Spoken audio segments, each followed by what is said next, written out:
Oke, saudara siap ya, kencangkan sabuk pengaman sekali lagi.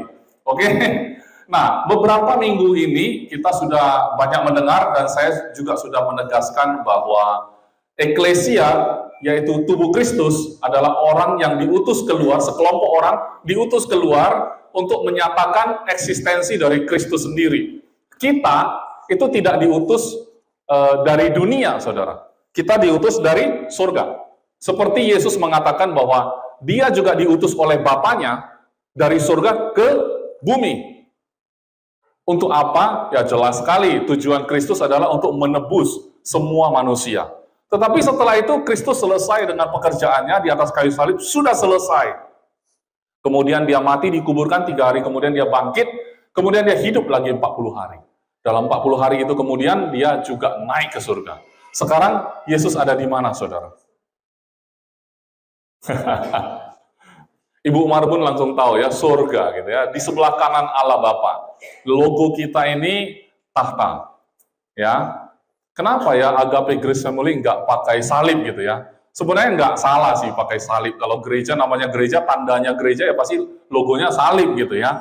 Tetapi salib itu adalah berita bahwa Yesus telah datang dan sudah mati bagi seluruh umat manusia. Oleh sebab itu semacam ajakan bagi orang dunia yang belum mengenal Kristus, lihat, dia sudah datang bagimu, mati bagimu, mengambil tempatmu, dan engkau ambil tempat dia. Dan engkau ada dalam Kristus. Ini adalah sebuah undangan untuk semua orang berdosa. Amin. Nah itulah lambang salib. Tetapi kita yang sudah percaya, saudara, kita diangkat menjadi anak. Nah, kalau kita sudah anak, kita sudah tahu bahwa Yesus tidak tergantung di atas kayu salib selama-lamanya, betul? Itu adalah peristiwa sekali pada saat dia mau menebus kita. Sekali untuk selama-lamanya. Karena dia adalah korban yang diberikan, yang diserahkan sekali untuk selamanya, amin. Tetapi selama-lamanya keberadaan dia adalah duduk di sebelah kanan Allah Bapa. Duduk karena sudah selesai. Kita bagaimana nih, saudara? Kita ini juga eklesia yang diutus oleh Kristus. Dari mana? Bukan dari dunia juga. Tapi kita ada di dunia ini, di bumi ini, seperti semacam utusan dari Kristus. Kalau Yesus utusan Bapa, kita utusan Yesusnya. Ingat, Yesus pernah berdoa seperti itu kepada Bapa sebelum dia diserahkan. Saudara masih ingat? Kalau lupa, cari-cari di YouTube-nya sekali lagi. Yang bicara tentang eklesia.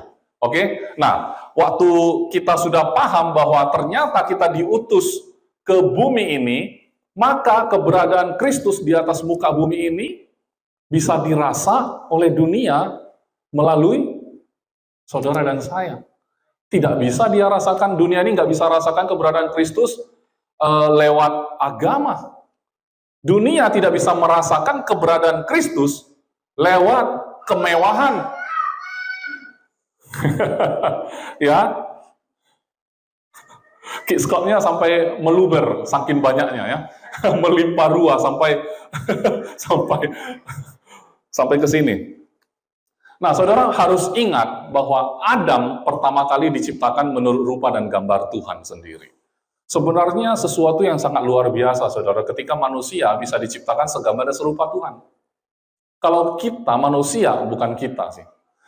Adam ya, kalau dia diciptakan awalnya itu segambar dan serupa dengan Tuhan, berarti semua yang ada pada Tuhan itu ada pada Adam. Betul? Sebenarnya tidak ada lagi yang kurang, betul? Tetapi iblis mencoba untuk mengkomunikasikan bahwa masih ada yang kurang. Masih ada yang kurang. Kurangnya apa? Kurangnya kalau kamu makan buah pengetahuan baik dan jahat itu, maka kamu menjadi seperti Tuhan. Kan sudah, tapi kenapa masih digoyang seperti itu? Artinya, iblis melemparkan sebuah benih, bukan hanya keraguan, bukan hanya ketidaktaatan, bukan hanya ketidakpercayaan, tetapi juga rasa kurang, saudara. Rasa kurang. Jadi kita harus paham bahwa sebenarnya Adam itu dicipta segambar dan serupa dengan Tuhan sendiri, Sang Pencipta. Berarti Tuhan punya daya cipta. Manusia, Adam, dimaksudkan Tuhan dari awal juga punya daya cipta. Tetapi tugas pertama yang diberikan Tuhan kepada Adam, masih ingat enggak? Tuhan memberkati mereka dan berfirman, Beranak cuculah dan bertambah banyaklah. Penuhilah bumi, kuasai, ya kan? Ikan-ikan di air, ya kan? Burung-burung di udara, kuasai bumi. Artinya take dominion, artinya mendominasilah. Artinya kamu eklesia, oke? Nyatakan keberadaanku di atas muka bumi ini, kamu wakilku. Jadi Tuhan menciptakan Adam, taruh di Taman Eden, ini kayak percontohan. Kamu, aku ciptakan segambar dengan aku. Maka berkuasalah. Artinya, aku wakilkan bumi ini untuk kamu kelola. Untuk kamu ambil kuasa atasnya. Untuk kamu membangun atasnya. Semua sudah kuberikan. Apa yang kamu butuhkan sudah kuberikan. Tapi iblis mengatakan masih kurang. Jadi kita harus paham, iblis itu modus operandinya nggak pernah berubah, saudara. Oleh sebab itu, kalau musuh kita memiliki modus operandi yang tidak pernah berubah, harusnya kita nggak pernah kalah sebenarnya, nggak pernah tertipu, harusnya. Tetapi kenyataannya, kita bolak-balik pakai modus yang sama, jatuh ke lubang yang sama. Oleh sebab itu, kenapa saya bilang kencangkan sabuk pengaman, karena saya mau membongkar bukan hanya dari perjanjian baru, tetapi saudara pastikan kalau di gereja seperti ini, apalagi Agape Grace Family, katanya grace-based church, gereja yang berlandaskan kasih karunia. Mana ada gereja yang tidak berlandaskan kasih karunia, saudara? Sebenarnya gereja, kalau dia percaya bahwa dia menerima keselamatan bukan karena perbuatannya, tetapi karena perbuatan Yesus, apa yang Yesus lakukan di atas kayu salib, kalau semua orang percaya Yesus, saya percaya, mereka pasti melihat keselamatan itu adalah anugerah. Berarti, asumsi ya, kesimpulan saya pribadi, tidak ada gereja yang tidak berlandaskan kasih karunia. Enggak, pastor, saya pernah loh duduk di gereja yang ngajarin Taurat. Dia bilang harus ini, harus itu, pakai Taurat, pastor, gitu ya. Ya, tapi itu cerita lain, saudara. Saya nggak tahu pewahyuan apa yang diterima, tetapi orang yang bersangkutan, jemaat atau pastor yang mengajarkan Taurat sekalipun, saya percaya untuk keselamatannya dia pasti ngerti bahwa itu adalah pemberian. Dia pasti ngerti itu adalah anugerah. Tidak mungkin dia menganggap bahwa keselamatan ini aku yang lakukan. Kalau gitu dia nggak butuh Yesus. Pasti dia bukan ada di gereja. Dia pasti ada di tempat lain. Mengajarkan jalan kehidupan. Mempraktekkan keselamatannya sendiri. Mengupayakan keselamatannya sendiri. Dengan jalan apa? Melakukan yang baik. Menghindari yang jahat. Apa namanya itu? Mentaati perintahnya, menjauhi larangannya. Nah, waktu saya SD, saya sudah dengar itu di pelajaran agama, saudara. Ya, bagaimana orang bertakwa dan taat dengan agamanya, ya kan? Melakukan perintahnya, menjauhi larangannya. Persoalannya, saudara, kita duduk di gereja yang berlandaskan anugerah. Pastor, jangan ajarkan Taurat ya. Saya kadang-kadang harus ambil cerita dari Taurat untuk membuat kita paham Tuhan emang punya maksud jahat berikan Taurat? Tidak. Beberapa waktu yang lalu kita punya acara bukan di sini, waktu itu di Wibi kan, habis ibadah kita acara lagi, ibadah lagi, ibadah keluarga, diakhiri dengan saya sharing lagi gitu kan. Nah, di dalam sharing itu juga kita banyak membahas banyak hal ya kan, dan banyak juga pertanyaan-pertanyaan tentang tentang bagaimana kita membedakan boleh, tidak boleh, pantas atau enggak gitu kan. Banyak orang mengatakan, wah kalau gitu, kalau kita boleh nggak boleh, kita balik lagi ke Taurat gitu. Padahal kita di dalam anugerah, kita paham bahwa Taurat itu juga sebenarnya pemberian Tuhan. Siapa yang buat? Tuhan. Emang Tuhan pernah bikin sesuatu yang jelek? Kalau Tuhan tidak pernah bikin sesuatu yang jelek, berarti Taurat tidak jelek kan? Yang jelek, orang yang mempraktekkan Taurat. Dia tidak qualified. Dia tidak memenuhi syarat pada saat dia praktekin itu. Betul nggak? Tauratnya sendiri murni, suci, kudus, sempurna. Percaya nggak? Setuju kan? Sampai di sini setuju. Nah, kalau kita tahu itu bagus, kita nggak tahu spiritnya apa. Nggak mungkin kan ketika kita bilang kita dianugerah, kita tidak di bawah hukum Taurat, terus perintah pertama adalah jangan ada padamu Allah lain di hadapanku. Emang saudara yang sudah ngerti kasih karunia, saudara pengen lagi punya Allah lain?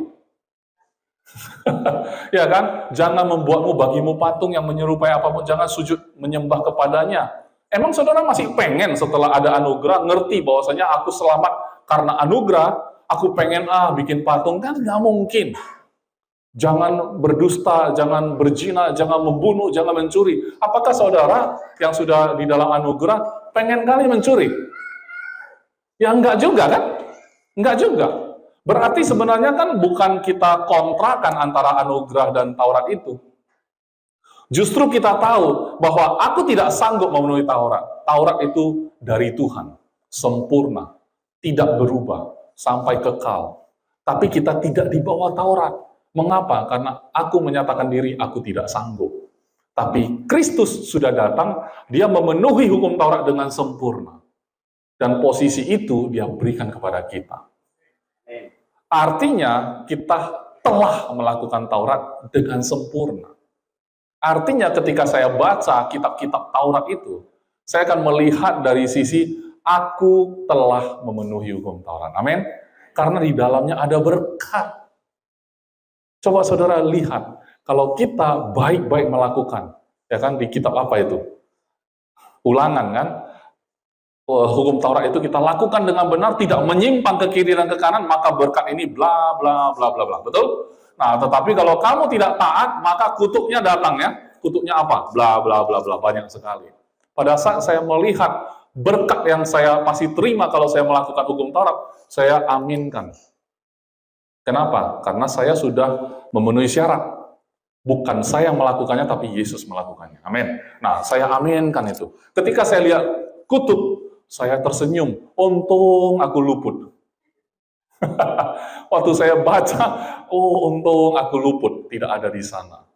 Saudara juga sudah tahu di Agape Grace Family. Mungkin yang selama ini jarang, belum bergabung di tempat ini, ya saya kasih tahu. Tahukah saudara, kita tidak diciptakan menurut rupa dan gambar Tuhan.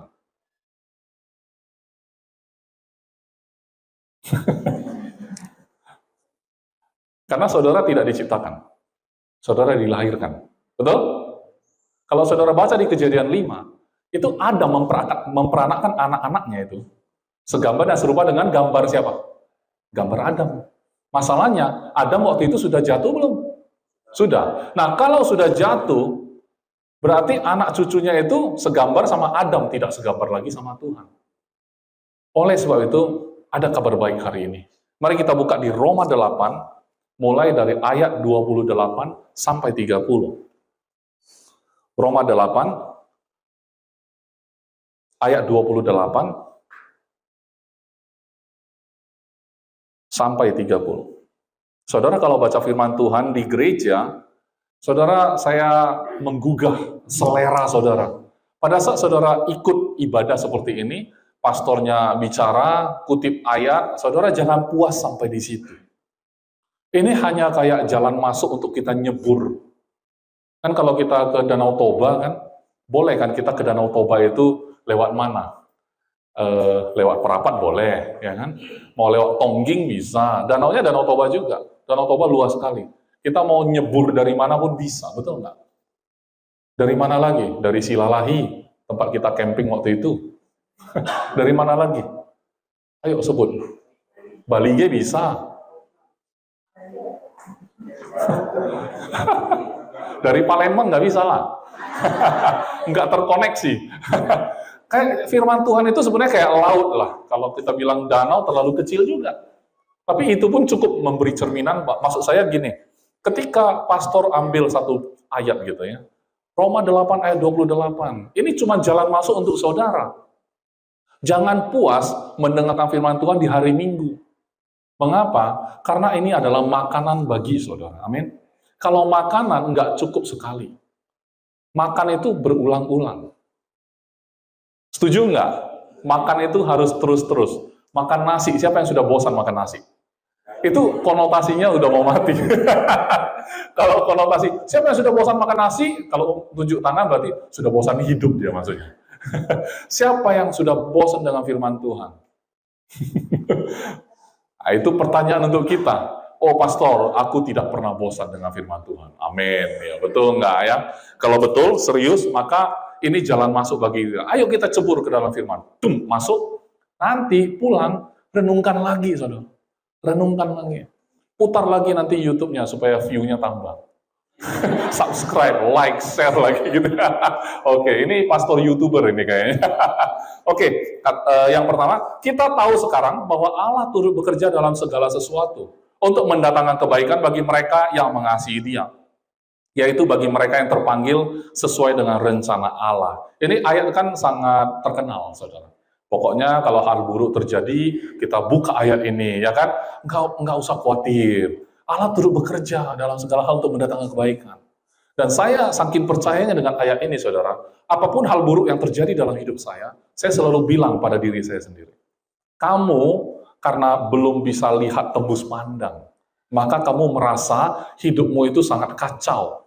Karena balonku ada 5 pecah 1, hatiku sangat kacau. Meletus balon hijau. Hatiku sangat kacau. Balonku tinggal 4, ku pegang erat. Bukan kayak gitu ya. Bukan. Anak saya pasti bilang, joknya nggak lucu, Dedi.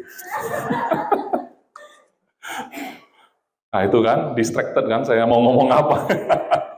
Iya, jadi saya bilang, kalau kita ada masalah nih, ini masalah anggap ya, anggap saja ini masalah. Waktu mata kita tertuju pada masalah, saudara, kita merasa hidup kita itu benar-benar kacau. Kita merasa nggak mungkin lagi nih, jalannya nggak ada, nggak masuk akal. Terus kita lihat ke belakang. Nah kan, betul kan, kalau ketemu masalah kayak gini, belum ada solusinya, nggak bisa. Contoh, kalau saya bilang kanker, ya kan, saya kan di dunia asuransi, sering sekali berhubungan dengan medis, ya kan. Belakangan ini banyak sekali klaim-klaim asuransi kesehatan, penyakit-penyakit yang muncul, kayaknya gampang sakit orang-orang sekarang. Saya nggak tahu kenapa ya, rasio klaimnya juga meningkat. Rasio klaim artinya orang yang masuk itu rata-rata pernah klaim gitu ya, ya kecuali saya. Saya masuk aja, bayar, nggak pernah klaim. Kenapa? Karena saya sehat, saudara. Saya sehat sekali, amin. Saya doakan saudara masuk asuransi kesehatan dan tidak pernah klaim karena saudara sehat. Amin. Ya, pastor kalau gitu ngapain masuk? Oke, itu persoalan lain lagi. Persoalan lain lagi. Nah, jadi karena masalah di depan mata, kita zoom. Besar sekali masalahnya. Betul nggak? Kalau kita besar sekali masalahnya. Tapi kalau kita mundur, masih ingat Selah moment? Yang khotbah saya, kita perlu jeda sebentar dalam hidup kita. Seperti Daud mengambil waktu sebentar, jeda sebentar, Selah. Kemudian dia mengarahkan pandangannya pada Tuhan. Setelah dia melihat masalah, dia Selah, pandangannya melihat pada Tuhan. Nah, kalau kita tahu bahwa Allah turut bekerja dalam segala hal untuk mendatangkan kebaikan, bagi saya, ini masalah di depan mata ini sebenarnya karena kita nggak bisa punya mata melihat tembus pandang. Kalau misalkan Prisman di sana, misalnya, itu adalah Tuhan misalnya. Ini masalah saya. Kalau saya punya mata yang bisa tembus pandang, saya akan melihat Prisman. Artinya saya bisa melihat Tuhan di balik masalah. Saya bisa melihat Tuhan ada di sana. Di masa depanku ada Tuhan. Masa sekarangku ada Tuhan. Di tengah masalah, Tuhan ada. Amin. Tapi fokus kita bukan di masalah. Siapa yang ngajar kita? Mata kita tertuju pada masalah, saudara. Orang bilang begini, pastor, kalau kita tidak sadar, kalau kita nggak waspada, kita nggak berhikmat, pastor. Pastor jangan berkhotbah seolah-olah masalah itu seperti dicuekin gitu loh. Nanti masalah makin besar. Itu betul. Itu betul. Masalah kalau dicuekin memang makin besar. Tetapi siapa yang bilang ketika kamu fokus pada masalah, kamu punya ide bagaimana lepas dari masalah? Nggak bisa kan? Coba dilihatin terus masalah itu. Emang bisa selesai?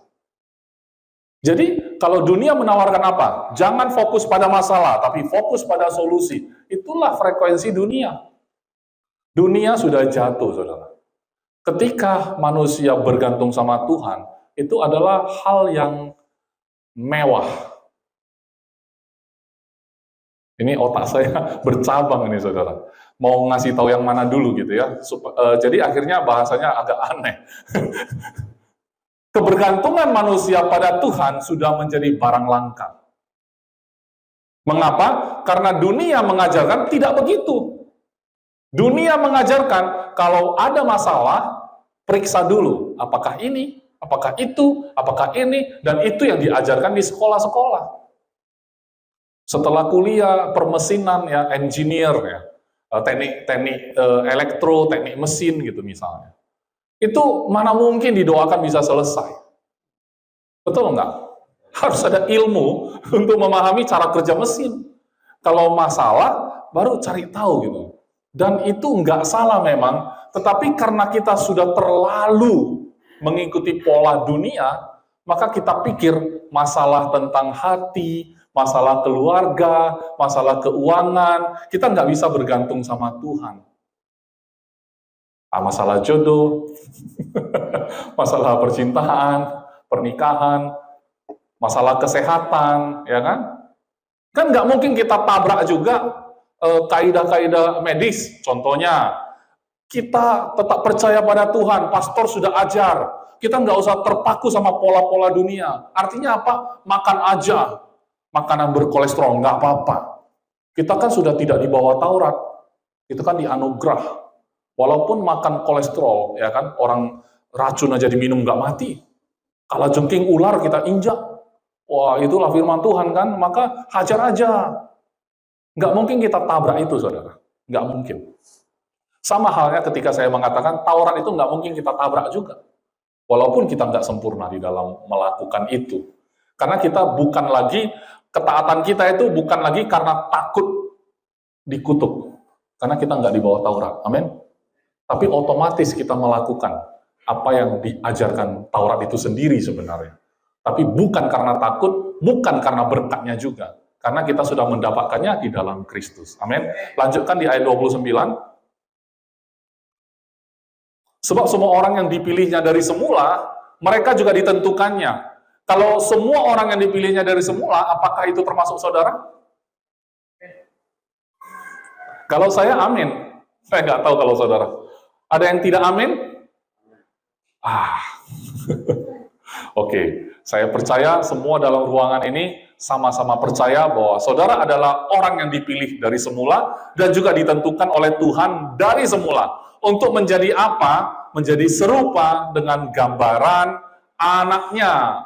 Jangan lagi percaya bahwa kita dilahirkan serupa dan segambar sama Adam. Jangan lagi, saudara. Karena saudara sudah ada dalam Kristus. Saudara sudah menjadi serupa dengan gambaran Yesus. Supaya Yesus, anaknya itu, menjadi yang sulung. Kalau sulung itu artinya yang pertama dan terutama, amin. Ya, kalau saya kasih gambaran, dulu sering sekali dalam khotbah saya bilang, ini artinya prototype. Prototype itu artinya, kalau perusahaan mobil mau meluncurkan sebuah mobil yang baru, dia ciptakan dulu modelnya. Dan dia pamerkan dulu biasanya. Dipamerkan dulu. Dalam acara-acara pameran, dia pamerkan. Inilah generasi terbaru. Kita akan luncurkan ini bulan depan. Oke? Nah, semua orang sudah booking tuh. Nah, ciptaan pertama ini disebut prototype. Kemudian pabrik akan mencetak produk yang persis dengan prototipe ini. Baru dipasarkan semua, rame gitu. Beredar di pasaran. Paham ya? Nah, bedanya kalau mobil, prototipenya itu sudah sempurna atau belum? Itu bedanya, saudara. Memang dia pamerkan, memang kita lihat luar biasa, tapi kan belum dites. Begitu masyarakat sudah beli, dia coba mobilnya, ada kekurangan sana-sini. Kemudian sama pabrik diperbaiki lagi. Betul nggak? Setelah diperbaiki, perbaiki, ternyata hasil akhir nanti setelah beredar 5 tahun, itu jauh lebih sempurna daripada prototipe pertama. Itulah buatan manusia. Tapi kalau buatan Tuhan, kalau Tuhan yang buat, justru awalnya bagus, saudara. Tetapi yang merusaknya adalah manusia juga. Betul nggak?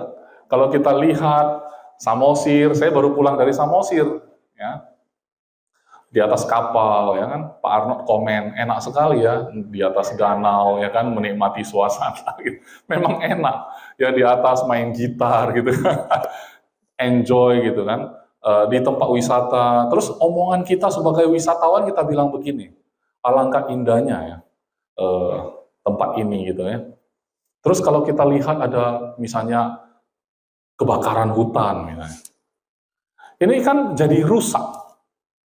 Alam yang indah itu bisa dirusak, dieksploitasi, gitu. Misalnya, oh ada minyak bumi dibor, gitu. Itu memperbaiki atau merusak? Merusak ya. Tapi terus dilakukan. Sudah terlanjur, gitu, saudara. Sudah nggak bisa dihentikan, saudara. Kalau kita khotbah pun nggak bisa hentikan itu, apa namanya itu, eksploitasi minyak bumi misalnya. Yang ngomong di depan juga pakai mobil, saudara. Pakai bensin juga dia. Mau apapun yang kita ngomong, seperti terlanjur dunia ini menuju kepada kebinasaan. Dan prototipe yang diciptakan manusia itu tidak sempurna, justru setelah dipraktekin, dipakai, baru tahu kelemahannya, baru diperbaiki. Ujung-ujungnya tetap nggak sempurna sebenarnya. Buktinya dia cipta lagi prototipe baru. Oh, kalau yang ini generasi X lagi gitu loh. Generasi X, double X, extreme, generasi new X, generasi grand X, semuanya lah dibuat yang baru gitu. Tapi kalau anaknya itu udah sempurna. Amin. Nah, kita dicetak serupa dan segambar dengan prototipe kita, yaitu Yesus Kristus. Supaya ia anaknya itu menjadi yang sulung di antara banyak saudara. Berikutnya, ayat 30. Dan mereka yang ditentukannya dari semula, mereka itu juga dipanggilnya. Dan mereka yang dipanggilnya, mereka itu juga dibenarkannya. Dan mereka yang dibenarkannya, mereka itu juga dimuliakannya. Saudara, ini terjadi pada Yesus. Yesus itu benar, Yesus itu mulia. Dan kita ditentukan, dipanggil dan ditentukan supaya seperti dia. Artinya, kalau kita dipanggil, kita dikasih yang namanya kebenaran. Amin. Kita diberikan kebenaran. Kalau dibenarkannya artinya kita salah sebenarnya, tapi dibenarin, gitu. Dibenarkan. Kita nggak bisa, tapi dibisain gitu loh. Artinya kita sebenarnya nggak benar, tapi dibenarkan. Dan mereka dibenarkannya itu juga dimuliakan. Sebenarnya kalau sudah dibenarkan aja udah luar biasa kan. Yang salah dibenarkan, saudara, luar biasa nggak? Yang harusnya kita dihukum, nggak jadi dihukum, itu aja luar biasa. Hanya orang-orang yang mungkin pernah menerima surat gerasi, mungkin terima surat pengampunan dari penguasa, harusnya dia dihukum mati. Orang seperti itu mungkin yang bisa paham arti daripada, ya kan, dibenarkan.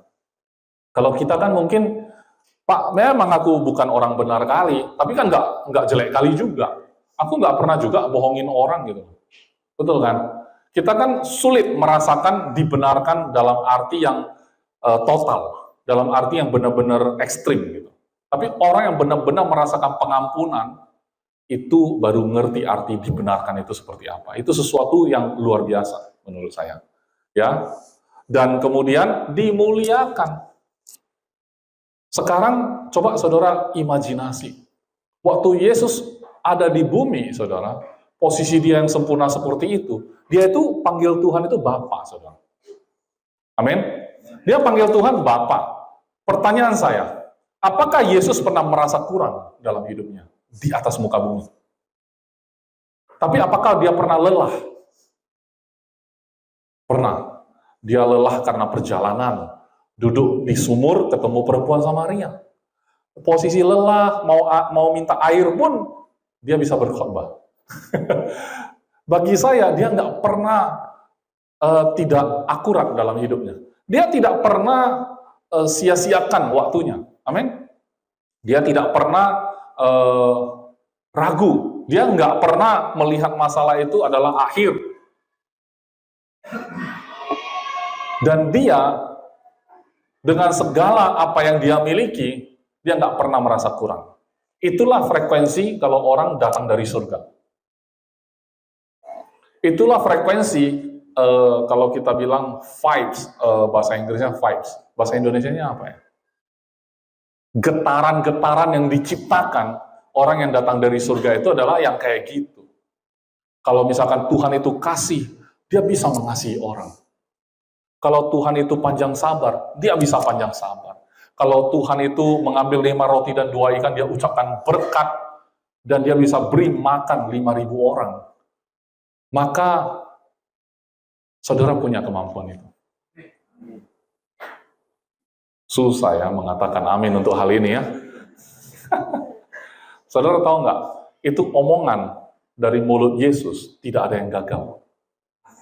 Saudara juga punya hal yang sama. Kalau begitu, mulai hari ini, kalau ada masalah di depan saudara, mulai ngomong. Amin?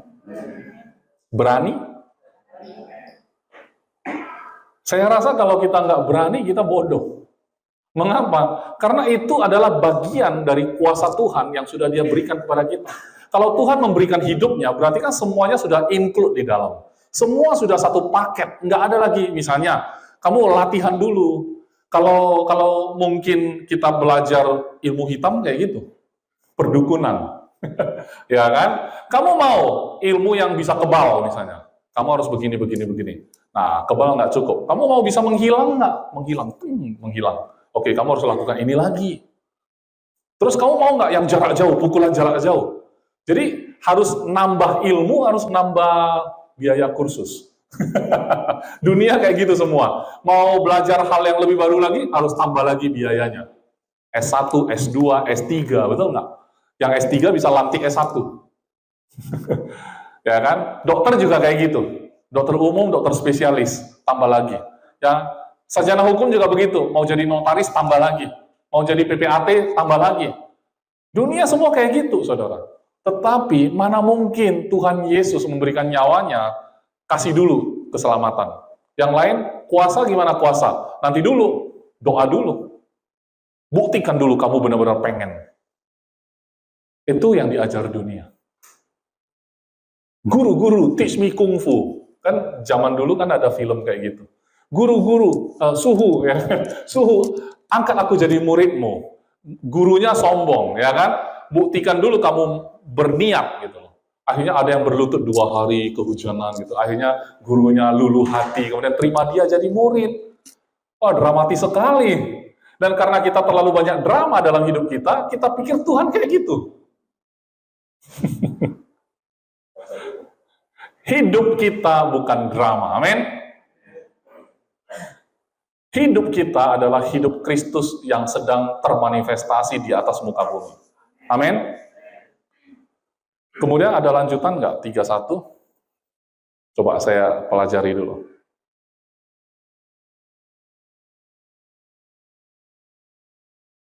Ya, 31. Sebab itu apakah yang akan kita katakan tentang semuanya itu? Jika Allah di pihak kita, siapakah yang akan melawan kita? Ayat 32. Ia yang tidak menyayangkan anaknya sendiri, tetapi yang menyerahkannya bagi kita semua. Bagaimanakah mungkin ia tidak mengaruniakan segala sesuatu kepada kita bersama-sama dengan dia? Amin. Nah, saya mau buka dari Ulangan ayat pasal 4 ayat 16. Di sini Musa sedang mengingatkan rakyatnya, rakyat bangsa Israel, bahwa supaya mereka ingat akan hukum dan perintah Tuhan. Jadi Musa ini sebenarnya pemimpin yang luar biasa, saudara.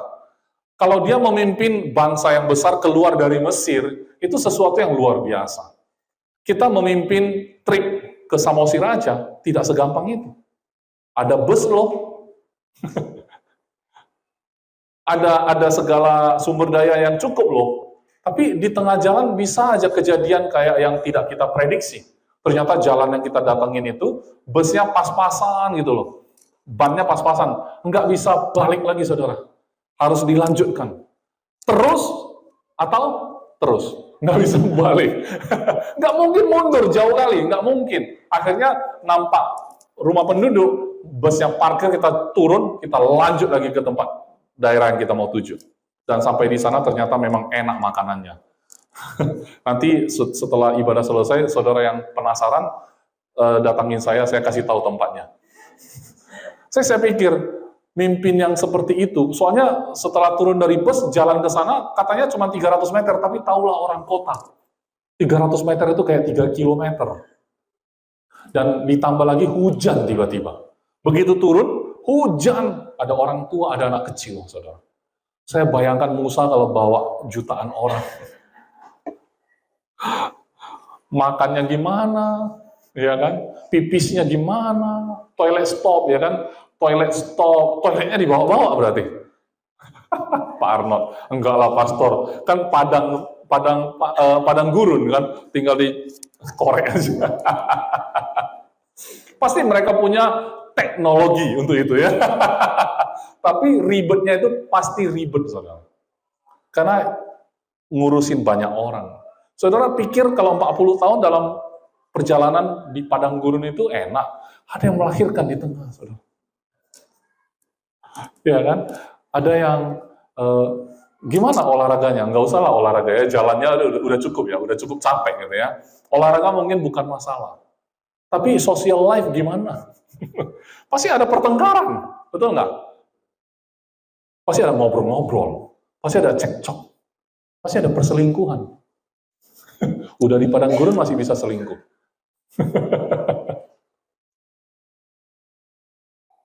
Pasti punya 5 istri, 6 istri. Pasti punya anak-anakku yang mana gitu. Pasti. Ya kan, soalnya jalan terus, saudara. Nggak gampang loh, saudara. Nggak gampang, benar. Hotelnya nyediain makan pagi aja, ribet loh itu. Bapak dari kamar berapa? Jangan salah, lewat satu pintu. Kalau enggak nanti masuk semua yang bukan tamu kan. Harus dicatat segala sesuatunya, gitu. Oke, Ulangan 4 ayat 16. Sebenarnya kalau mau, ini jalan masuk aja ya saudara. Saudara lihat lagi kayak tadi yang saya bilang. Saudara silakan lihat satu pasal, penasaran mundur pasal sebelumnya, penasaran lagi lanjutkan pasalnya, ya kan? Jangan cari pasal. Ayat 15, hati-hatilah sekali, sebab kamu tidak melihat sesuatu rupa pada hari Tuhan berfirman kepadamu di Horeb dari tengah-tengah api. Supaya jangan kamu berlaku busuk dengan membuat bagimu patung yang menyerupai berhala apapun yang berbentuk laki-laki atau perempuan. Saudara tahu nggak? Jangan kamu berlaku busuk itu dalam bahasa Inggris, bukan begitu. Di sana ada versi apa ya bahasa Inggris? Supaya jangan kamu berlaku busuk. Ini King James. King James ini agak puitis, bahasa lama gitu ya, yang terlalu dalam gitu ya, lebih puitis. Lest atau least ini? Lest ye corrupt yourself and make you a graven image, the similitude of any figure, the likeness of male or female. Oke, saya tunjukin yang lebih sederhana bahasa Inggrisnya.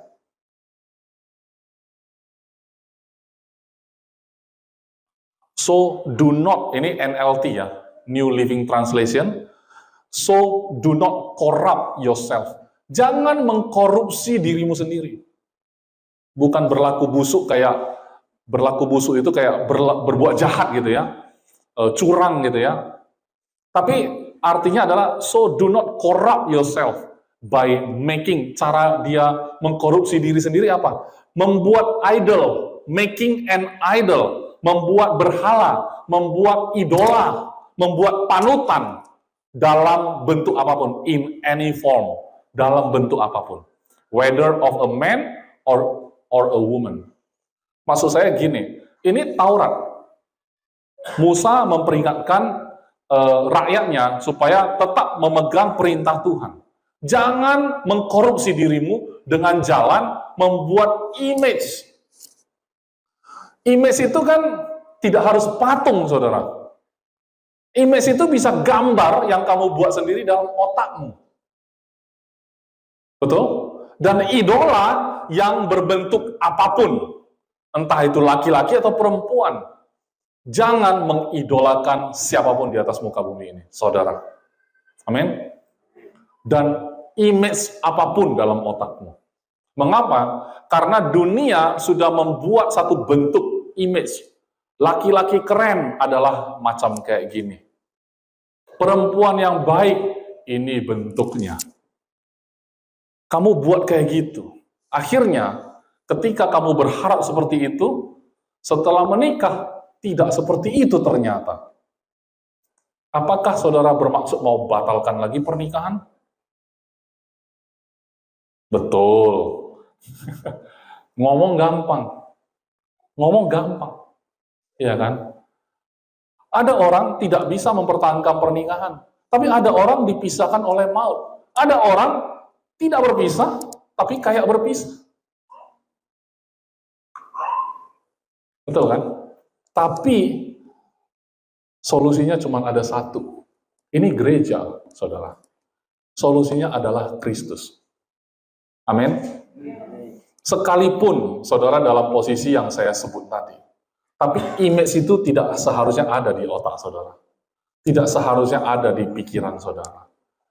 Apapun kondisi saudara, bukan itu image yang saudara fokuskan. Karena iblis akan coba terus-menerus untuk membuat bagimu sebuah image.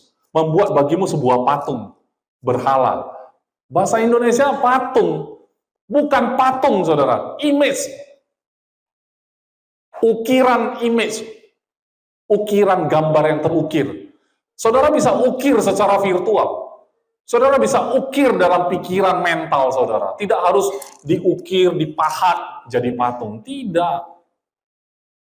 Tapi dengan gampang orang bisa menyembah berhala. Hari ini, apapun situasi saudara, ya kan? Walaupun saudara bilang, keluarga harmonis barang langka, udah menjadi barang mewah. Ya kan? Saya nggak bisa lagi. Oke, ada yang mengatakan, oh, ayah yang mengasihi anaknya itu barang langka. Aku tidak pernah merasakan itu, pastor. Ya kan? Suami mengasihi istri pun udah langka. Wah, saya nggak pernah mengalami itu, pastor. Jangan ambil image itu terus, saudara. Mengapa? Karena image satu-satunya yang kita perlu adalah Kristus. Karena kita memang dicetak serupa dengan gambaran anaknya. Engkau sudah dipanggil, engkau sudah ditentukan. Engkau akan dibenarkannya, sudah dibenarkannya, dan dia muliakan engkau. Amin. Kalau dia benarkan engkau, dia muliakan engkau, apa yang saudara khawatirkan? Allah di pihakmu, apa yang kau khawatirkan? Itu memang susah, itu memang barang mewah yang saya bilang tadi, ya kan? Suami mengasihi istri, istri tunduk pada suami. Sudah langka. Saya berharap di sini masih banyak barang langka. Barang langka, tapi ada orang koleksi juga kan, barang langka. Mungkin ada beberapa keluarga bisa memanifestasikan itu. Ya kan? Mungkin istri saya mendengar saya ucapkan terima kasih ya. Dengan segelas kopi yang dia buat, saya ucapkan terima kasih sama istriku. Berapa kali saya ucapkan? Seberapa banyak kopi yang dia buat, sebanyak itu saya ucapkan. Makin rajin dia buat kopi, makin rajin aku ucapkan terima kasih. Atau cuma tolong ambilkan ini, ucapkan terima kasih. Udah langka. Nah, suami yang cium istrinya udah langka. Di sini masih banyak. Pak Arnold masih ya?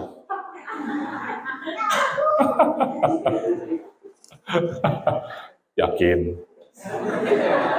Orang Medan bilang, Cak, tengokkan dulu gitu. Cak, praktekkan dulu. Iya, soalnya orang terlalu biasa. Ah, Pak, nanti kalau aku buat kayak Bapak, kayak dibuat-buat, nggak alamiah. Aku udah kayak gitu. Saudara, masa nggak ada perubahan? Kalau anak kecil ngomong kayak gitu sama kita emosi dengarnya. Emosi awak dengarnya kan. Misalnya anak jatuh, ya kan? Dia belajar jalan, jatuh. Terus dia pintar ngomong, karena anak pastor. Pak, nggak usah lagi belajar jalan. Kenapa? Nanti jatuh lagi. Nggak mungkin kan, walaupun Anda jatuh, bangkit lagi, ayo jalan gitu. Bapak ada di sana, mama ada di sana. Pasti akhirnya berhasil berjalan, betul nggak? Akhirnya yang kita mau lihat, bukan tengah perjalanannya, bukan prosesnya, saudara. Artinya gini, artinya apapun keadaan saudara, walaupun itu langka, walaupun itu tidak terjadi dalam hidupmu, tidak masalah. Mengapa? Karena bukan image itu yang kita butuh, tapi gambaran anaknya itu yang kita butuh. Amin. Dan engkau bisa perkatakan sesuatu yang mati, hidup kembali. Itulah hidup Yesus. Yesus bisa bangkitkan orang mati. Pastor, cobalah pastor ke rumah duka. Pastor bangkitkanlah orang mati itu.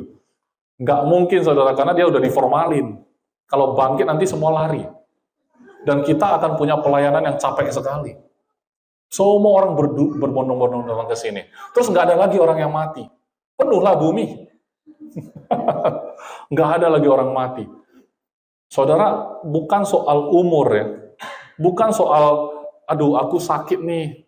Pastor bilang kan kita sembuh. Jadi aku udah perkatakan. Pastor bilang perkatakan. Oke, aku perkatakan. Kalau Yesus punya kemampuan itu, punya kuasa itu, aku juga punya, kata pastor. Oke, aku praktek. Tuh, katakan. Nggak terjadi, gimana pastor? Saya mau jawab. Kalau nggak terjadi, nggak apa-apa. Terus perkatakan, amin. Kenapa? Karena itu gambar Yesus. Kalau itu gambar anaknya, urusan kita hanya praktekin. Kalau praktekin kemudian nggak terjadi, gimana pastor? Bukan urusanmu. Kalau orang sakit didoakan terus nggak sembuh, gimana pastor? Malah mati. Ya nggak apa-apa. Jangan berhenti. Ya kan? Tapi kalau masak makanan yang lagi belajar ya, coba ya, belajar masak nih. Di sini kan orang AGF luar biasa, kalau masak semua enak. Saya aja suka kalau ibadah keluarga, siapa yang masak? Siapapun yang masak enak semua. Tapi bayangkan ya waktu mereka belajar masak, pasti awalnya kan kurang enak kan? Atau langsung enak. Melani masak juga enak sekali. Pedes ya, pedes mampus. Wah, kapan lagi Melani masak? Pasti waktu belajar juga nggak enak. Cua, istri masak untuk suami. Suami ngetes. Bagusan jujur atau enggak ya? Hah? Bagusan enggak? Padahal enggak enak. Kita bilang enak, enggak bertumbuh dia. Tetap enggak enak masakannya. Kalau kita bilang jujur, stop memasak. Ini kalau yang mau merit ya. Tapi kan kalau suami istri, dua jadi satu nih sekarang. Kalau dua jadi satu, seharusnya jangan tersinggung lagi gitu ya. Jangan tersinggung lagi. Dikasih tahu gitu kan. Ini masakan, kayaknya harus diperbaiki gitu kan. Kenapa rupanya? Terlalu asin. Oke, nanti dia terus memasak sampai pas rasanya. Kalau sudah pas, terlihat suaminya mulai gendut ya. Udah pas. Pak Arno ketawa terus.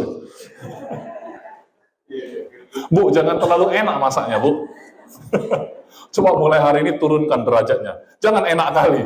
Saya lihat Pak Arno makin kurus atau makin...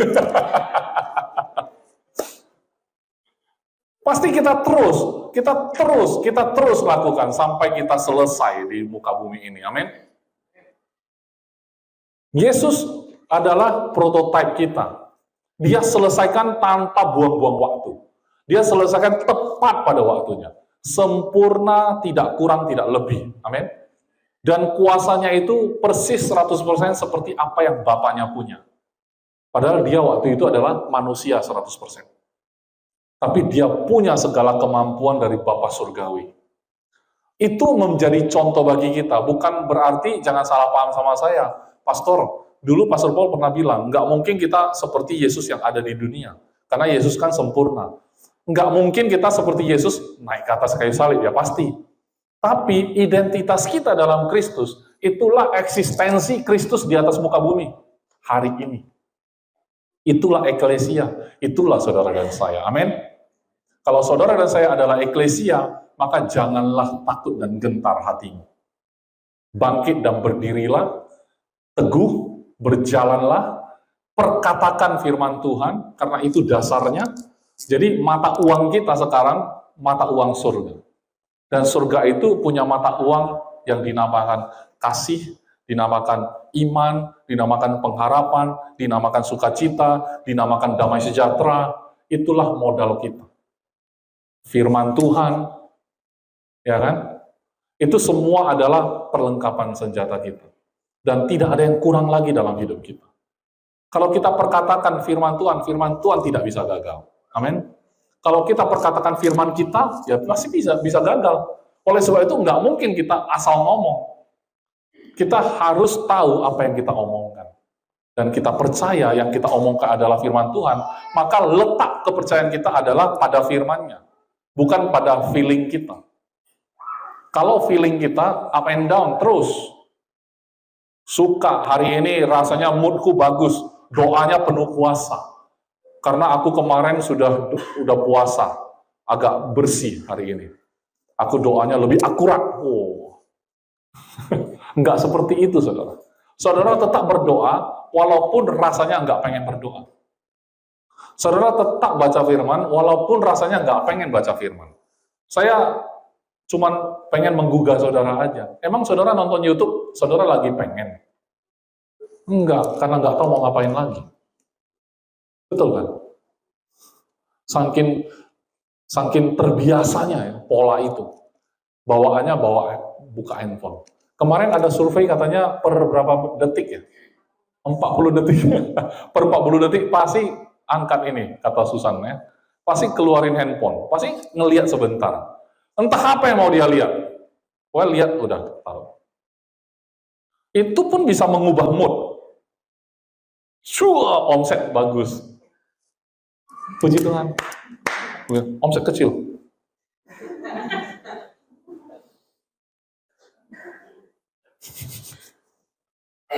Bayangkan hanya apa yang kita lihat saja bisa mengubah hidup kita. Berarti kan itu pintu masuk, mata, telinga, mikir, rasa, itu semua jalan masuk.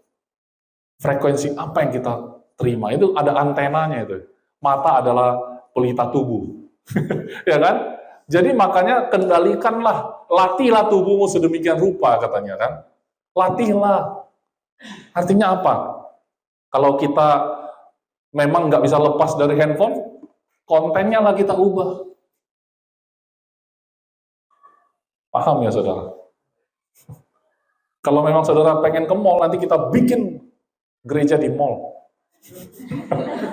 Kita udah bikin di karaoke. Saudara suka ke karaoke, datang ke sini. Lantai 1, hall. Jangan naik ke lantai 2. Di sini kita karaokean bersama. Amin.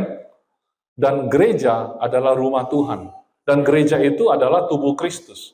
Kalau saudara merasa, misalnya, kekurangan figur Bapa, gitu kan. Apapun, jangan, soalnya terlalu banyak ajaran. Orang bisa hari ini kayak gini, kepahitan, karena bapaknya bersalah. Terus kita korek-korek, ya kan, masalah bapaknya. Ampunilah bapakmu. Wah, meraung-raung, nggak bisa, kayak kerasukan. Menggelepar-gelepar. Ya kan? Kenapa? Depresi membayangkan bapaknya. Justru kamu harus ampuni biar lepas. Jadi dinamakan pelepasan. Muntah-muntah. Udah selesai, duduk ya, kasih minum air. Bulan depan datang lagi, ampuni bapakmu, gelepar lagi. Masa gitu-gitu aja? Berarti itu image yang sudah terukir, saudara. Itu image yang sudah terukir. Gantikanlah itu, replace. Sekarang hanya ada gambar Kristus, amin.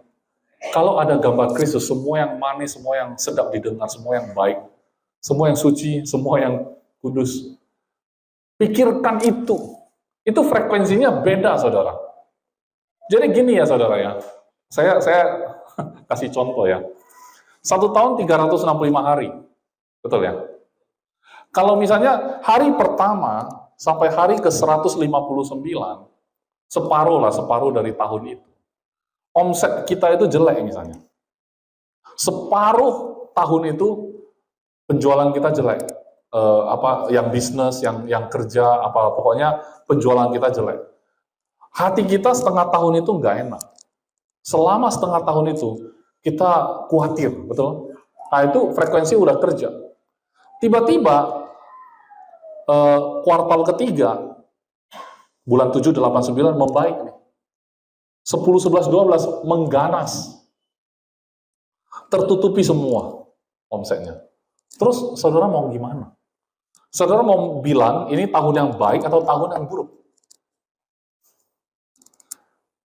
Kalau frekuensi dunia, dia nggak bisa terima ini. Betul kan? Januari sampai Juni jelek. Kita harus cari tahu kenapa. Cari solusinya. Padahal kita nggak bisa lihat per 6 bulan. Kita nggak bisa lihat per hari. Kalau kita mau sebut tahun ini adalah tahun kelimpahan, berarti tahun ini yang kita lihat. Amin. Jangan menyimpulkan hanya 1-2 perkara dalam hidupmu. Jangan meremehkan hidupmu karena 1-2 hal dalam hidupmu yang tidak sesuai. Seolah-olah udah hancur lah ini. Akhir dari segalanya. Nggak bisa lagi ini. Jangan kayak gitu, saudara. Paham ya maksud saya? Karena secara keseluruhan, kalau tahun ini saudara percaya adalah tahun kelimpahan misalnya, ya sudah, saudara pegang itu. Final. Kalau nampak yang nggak bagus di tengah, tembus pandang. Lihat image Kristus di sana. Wah, ngomong gampang sekali, pastor. Iya, saya juga setuju. Ngomong gampang, makanya ngomong. Udah tahu gampang nggak mau ngomong. Betul kan? Udah tahu gampang ngomong, kenapa nggak ngomong? Waktu kita mulai perkatakan, maka emosi kita ikut. Kalau kita perkatakan yang buruk, emosi kita juga ikut, betul? Karena dalam jiwa kita kan ada 5 elemen, semua ikut ke sana, arahnya sana. Kalau kita ngomong yang bagus, semua elemen dalam jiwa kita itu ikut, imajinasi kita, memori kita, itu ikut ke sana. Kalau firman Tuhan yang kita lempar perkatakan, maka semuanya ikut ke sana, saudara. Tapi begitu kita lihat omset, 5 elemen jiwa juga ikut ke sana. Wah, mati ini, gimana ini? Betul kan? Kalau gitu, arah pandangan kita adalah Kristus. Kalau ada omset kurang, Kristus, eklesia, ambasador. Perkatakan, berkati. Amin. Berkati bisnismu. Berkati pasanganmu, berkati orang tuamu, berkati anakmu, berkati cucumu, berkati semua yang ada padamu. Amin. Amin. Mari kita bangkit berdiri.